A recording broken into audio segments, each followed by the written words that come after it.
समाजातली नीतिमत्ता दिवसेंदिवस ढासळत चालली आहे। याचं मूर्तिमंत उदाहरण सोलापुरात पाहायला मिळालं।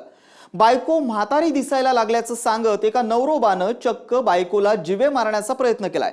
सोलापुरातला हा नवरोबा आता कोठडीची हवा खातोय।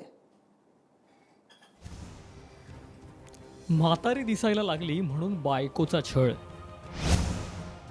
बायकोला ठार मारण्याचा प्रयत्न। सोलापुरातला रंगेल दादला पोलीस कोठडीत।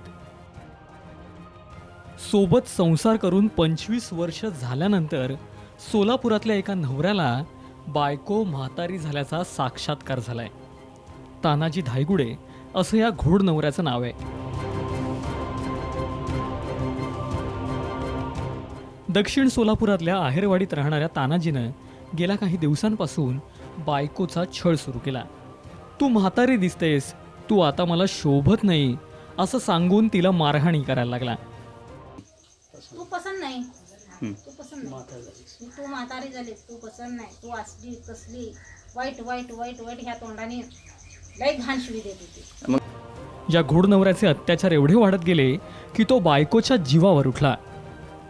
तानाजीनं तिला जिवे मारण्याचा प्रयत्न केला। शेवटी संयमाचा कडेलोट झाल्यानं बायकोनं पोलिसात धाव घेतली।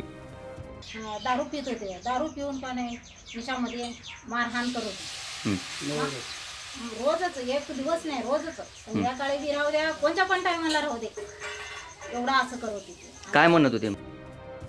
बायको आयुष्यभर सुंदर दिसावी असं वाटणारा तानाजी एकटाच नाही, ही वृत्ती आहे।